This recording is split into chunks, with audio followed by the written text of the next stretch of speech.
बिस्मिल्लाहिर्रहमानिर्रहीम। इय्याका नअबुदु व इय्याका नस्तईन।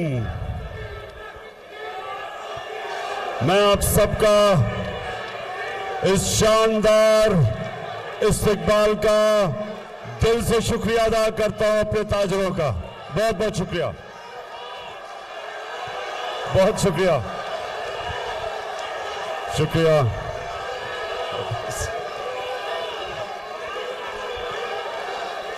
शुक्रिया, बहुत शुक्रिया।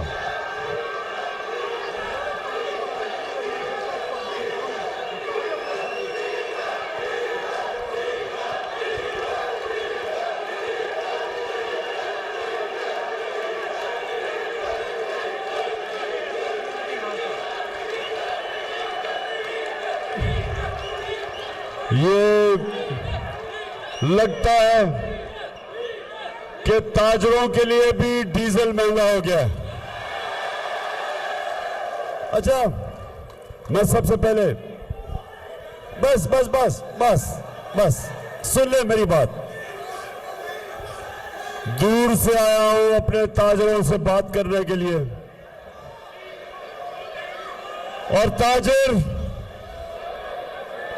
मैं आज खास तौर पे अपने लाहौर के ताजरों का शुक्रिया अदा करता हूं कि जब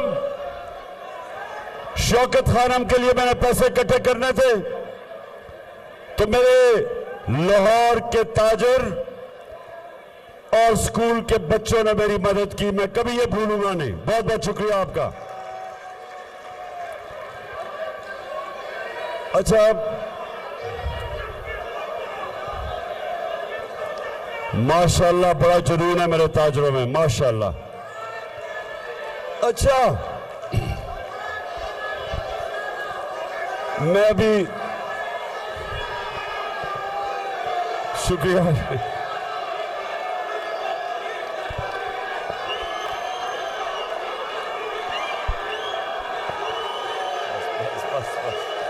बस बस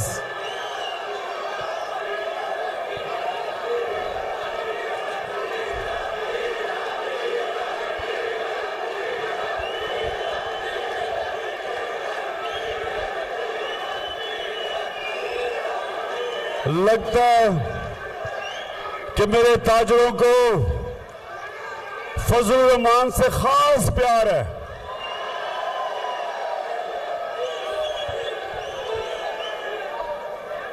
उसको प्यार में मेरे ताजर फजल रहमान को प्यार में डीजल कहते हैं। अच्छा जी, सुने जरा, सुने सुने, खामोशी खामोशी खामोशी, सुन ले। अच्छा जी, बिस्मिल्लाहिर्रहमानिर्रहीम। सबसे पहले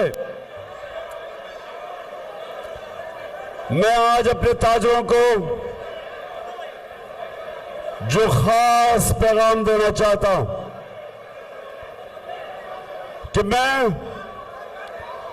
पाकिस्तान की हकीकी आजादी के लिए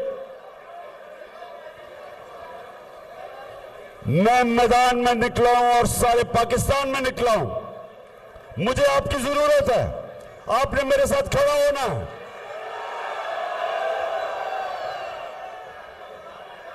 मेरे ताजरों,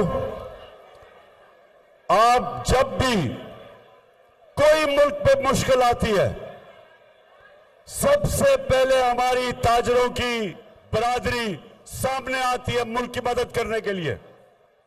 ये जो वक्त है कि एक बैरूनी साजिश के तहत पाकिस्तान के बड़े बड़े डाकुओं को हमारे मुल्क के ऊपर मुसल्लत किया गया है।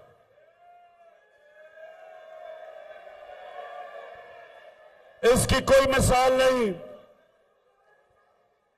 कि एक मुल्क की कैबिनेट बनती है और 60% जो कैबिनेट के अंदर वजीर बैठते हैं वो जमानत पे होते हैं, करप्शन के केसेस की जमानत पे।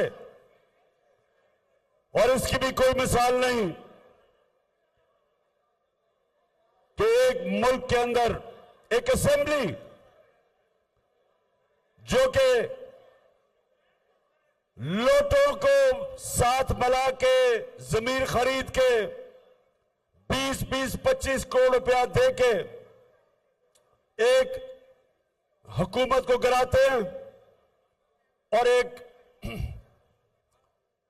चोरों की हुकूमत लाके असेंबली से बिल पास करते हैं। 11 नैब की जो ये अमेंडमेंट करते हैं, मेरे ताजरों ये जरा गौर से सुने, 1100 अरब रुपया अपना चोरी का माफ करवाते हैं।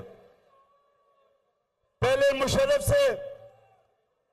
मुशर्रफ से एनआरओ लेते हैं और अब आके दूसरा एनआरओ लेते हैं जो इस कौम को 1100 रुपए का नुकसान होता है।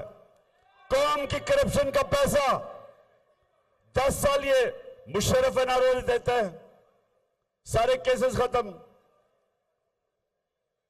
8 और 18 के बीच में ये 10 साल हुकूमत करते हैं, चोरी करते हैं। चोरी करके सारे केसेस जो इनके 1100 अरब रुपए के केसेस हैं फिर असेंबली में आते हैं।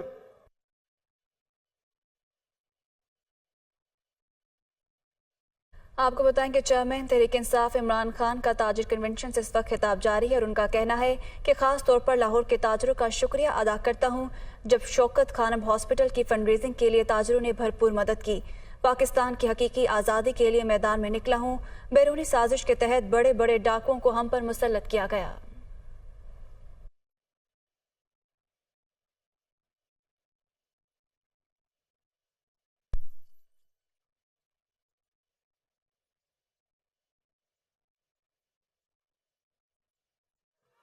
चेयरमैन तहरीक इंसाफ इमरान खान का ताजिर कन्वेंशन से इस वक्त खिताब जारी है और उनका कहना है कि 60% काबीना जमानत पर है। बैरूनी साजिश के तहत बड़े बड़े डाकुओं को हम पर मुसल्लत किया गया। आपको बताएं कि चेयरमैन तहरीक इंसाफ इस वक्त लाहौर के दौरे पर है और इससे पहले GC यूनिवर्सिटी में भी उन्होंने खिताब किया और आज उन्होंने वज़ीर आला पंजाब से भी मुलाकात की। चेयरमैन तहरीक इंसाफ इस वक्त ताजिर कन्वेंशन से खिताब कर रहे हैं और उनका कहना है कि खास तौर पर लाहौर के ताजरों का शुक्रिया अदा करता हूं। जब शौकत खानम हॉस्पिटल की फंड रेजिंग के लिए ताजरों ने भरपूर मदद की, पाकिस्तान की हकीकी आज़ादी के लिए मैदान में निकला हूं। मजीद कहना है कि बैरूनी साजिश के तहत बड़े बड़े डाकुओं को हम पर मुसल्लत किया गया। ताजरों, आज आपकी जरूरत इसलिए कि सबसे पहले एक मुल्क के ऊपर करप्ट लोगों को मुसल्लत किया गया, उन्होंने अपने करप्शन के केसेस खत्म किए। लेकिन उससे बड़ी बात कि जो भी हमाद अजहर ने आपको तफसील में बताया कि 17 साल के बाद पाकिस्तान की जो मायशत थी, जो हमारी मुल्क की इकोनॉमी थी, वो तीसरे साल में 5.6% पे बढ़ रही थी और चौथे साल पे 6% पे बढ़ रही थी। 17 साल के बाद हमारी इकोनॉमी बढ़ रही थी। वर्ल्ड बैंक कहता है कि सारे बड़े शरीर में कोरोना के बाद पाकिस्तान वो मुल्क था जिधर सबसे ज्यादा रोजगार हमारी हुकूमत ने दिया, हिंदुस्तान से भी ज्यादा। बांग्लादेश, सारे बड़े शरीर में, क्योंकि नौकरियां, जब मुल्क की इकोनॉमी बढ़ती है, इंडस्ट्री बढ़ती है, किसानों की हमने मदद की। 4 फसलों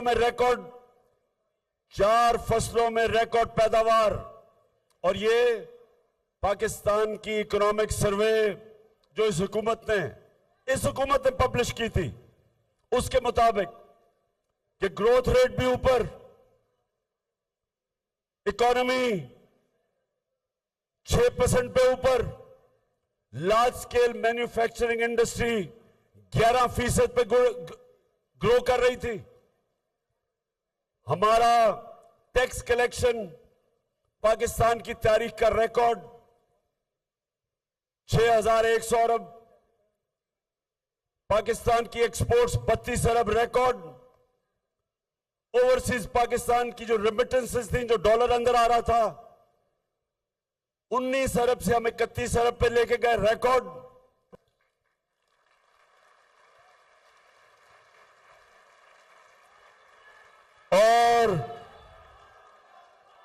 और ये सब कुछ मैं और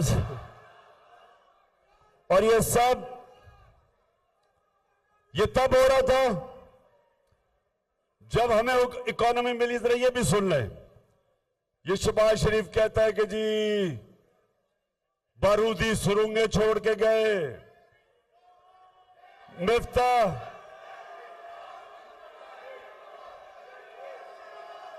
मैं अभी चेरी ब्लॉसम पे भी आता हूं, तो कहता बारूदी सुरंगें छोड़ के गए। अब आप ताजर हैं, आप ये चीज समझेंगे।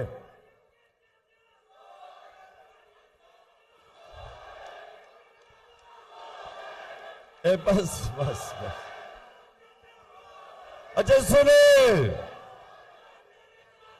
ताजर ये चीज समझेंगे।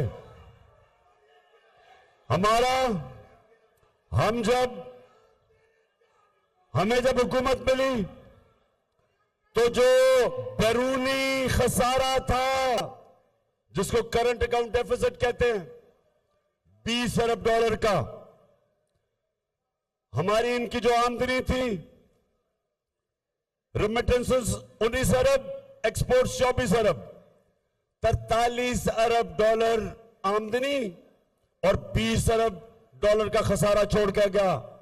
ये जो इसहाक डार मफरूर अब वापस आ रहा है। और एक मिनट अभी सुन तो लो, उसके अलावा इनके दौर में तेल आलमी मंडी में आधी कीमत पे था। हमें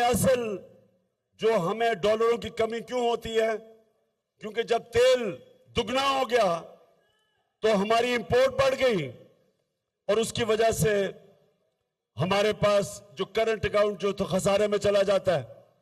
तो इनके दौर में आधी कीमत पे तेल था आलमी मंडी पे, उसके बावजूद 20 अरब डॉलर का खसारा छोड़ के गया और टोटल डॉलर जो अंदर आ रहे थे वो 43 अरब और खसारा 20 अरब।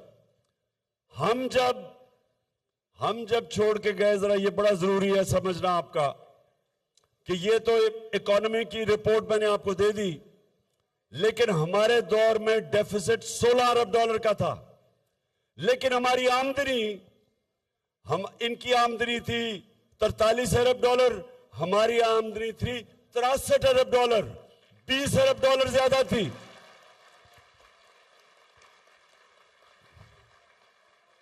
हमारे दौर में इंटरनेशनल मार्केट में तेल 103 डॉलर से 115 डॉलर तक गया। आज 90 डॉलर का तेल बिक रहा है इंटरनेशनल मार्केट में। हमारे दौर में जब 103 डॉलर का तेल था, डीजल और पेट्रोल की कीमत 150 रुपया लीटर थी, 150 रुपया लीटर थी। आज 250 रुपए लीटर है, जबकि 10 डॉलर आलमी मंडी में तेल नीचे आ चुका है। हम जब इन्होंने अदम एतमाद की तहरीक की तो डॉलर 178 रुपए का था, रिजर्व्स हमारे 16 अरब रुपए के थे। जब ये छोड़ के गए थे रिजर्व्स 9 अरब रुपए के थे। 16 अरब रुपए के रिजर्व थे जब अदम एतमाद की तहरीक आई, और डॉलर 178 रुपए का था। आज डॉलर 240 रुपए। आज हमारे रिजर्व्स करके 8 अरब डॉलर पे। आज डीजल 250 रुपए का है। हम जब थे बिजली 16 रुपए यूनिट थी, आज बिजली 45 रुपए यूनिट टैक्सेस के बगैर है। तो मैं आज सवाल पूछता हूं कि ये जो साजिश करके तुमने हुकूमत कराई थी और ये कह के कि जी बहुत महंगाई थी, आज 50 साल की महंगाई का रिकॉर्ड टूट गया है। 50 साल के बाद सबसे ज्यादा महंगाई है।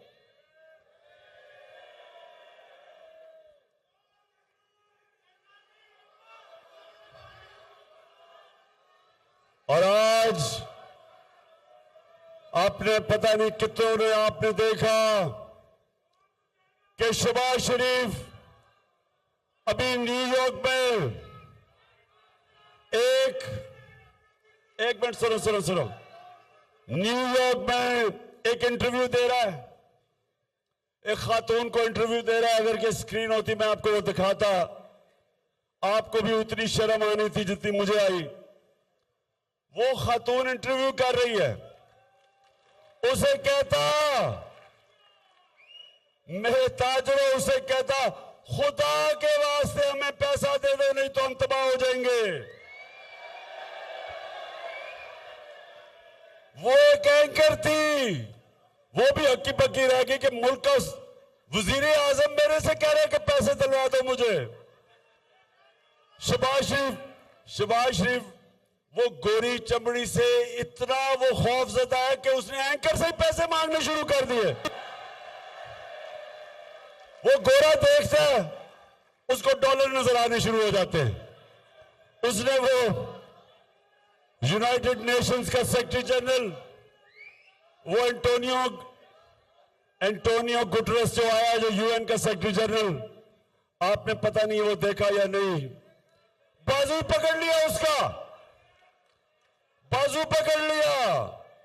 उसे कहता कि देखो अगर तुमने हमें पैसे दिए तो सामने कैबिनेट बैठी हुई थी, कहता ये देखो मेरी कैबिनेट भी सामने बैठी है।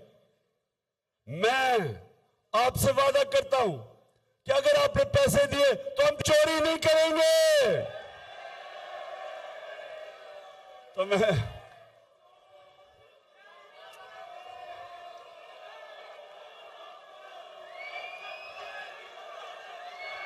अच्छा, और ताजरों आपने वो देखा,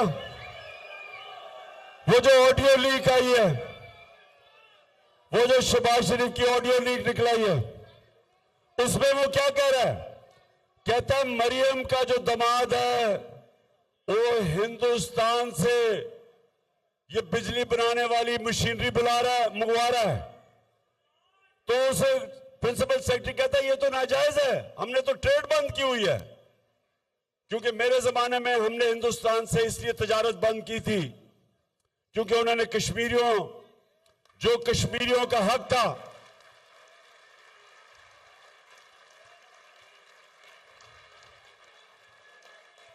उन्होंने यूएन सिक्योरिटी काउंसिल की रेजोल्यूशन की खिलाफ वर्जी करके कश्मीरियों का स्टेटस ले लिया था। 5 अगस्त 2019। तो पहले तो नाजायज जब बैन की हुई है इंपोर्ट हिंदुस्तान से, मरियम का दामाद मशीनरी इंपोर्ट कर रहा है और फिर कहता है कि अच्छा कोई और तरीका निकालेंगे कि किसी तरह हिंदुस्तान से ना आए, किसी और मुल्क के जरिए आ जाए और मरियम को समझा दो, क्योंकि मरियम शहजादी है, मैं जो मर्जी चाहे कर सकती हूं, कानून से ऊपर है। और आप सबको पता है कि मरियम बेचारी, लंदन तो छोड़ो, पाकिस्तान में भी बेचारी की कोई प्रॉपर्टी नहीं है। तो बहरहाल उसके बाद एक और चीज नजर आती है। इलेक्शन कमिश्नर मक्कार आदमी अब साबित होता है कि ये शरीफ खानदान का नौकर है। उसको हुक्म कर रहे हैं कि कितने हलकों पे इलेक्शन करवाने और रेजिग्नेशन एक्सेप्ट करनी है। अभी और भी चीजें निकलेंगी। अभी आपको पता चलेगा कि ये जो ऊपर बैठे हुए हैं ये इस मुल्क के फायदे करवाने के लिए नहीं आए, अपनी चोरी खत्म करने के लिए और पैसा बनाने के लिए। इनके सिर्फ 2 मकसद है और जब मुश्किल पड़ेगी सब बाहर भाग जाएंगे। शहबाज शरीफ के दोनों बेटे बाहर, नवाज शरीफ के दोनों बेटे बाहर, इसहाक डार के दोनों बेटे बाहर, चोरी यहां से करो, बेटों को पैसा भिजवा दो, और बेटे कहें जी हम पाकिस्तान के शहरी नहीं हैं। ये इनका तरीका है। तो ताजरों, आप सब तैयार हो जाओ। मैं इनके खिलाफ हकीकी आजादी के लिए जहाद लड़ूंगा, सड़कों पर लड़ूंगा, कभी इनको तस्लीम नहीं करूंगा। और जब भी मैं आपको कॉल दूं, आपने मेरे से वादा करना है, वादा करें मेरे से, वादा करें। सबने मेरे से वादा करना है कि अपने मुल्क की खातिर, अपने मुल्क के मुस्तकबिल की खातिर, अपने बच्चों की मुस्तकबिल की खातिर आपने सबने मेरे से वादा करना है कि जब मैं आपको कॉल दूंगा, आपने मेरी कॉल पे अपनी कौम को इन चोरों से, इन डाकुओं से बचाने के लिए निकलना। हाथ खड़ा करके बताएं मुझे। पाकिस्तान जिंदाबाद।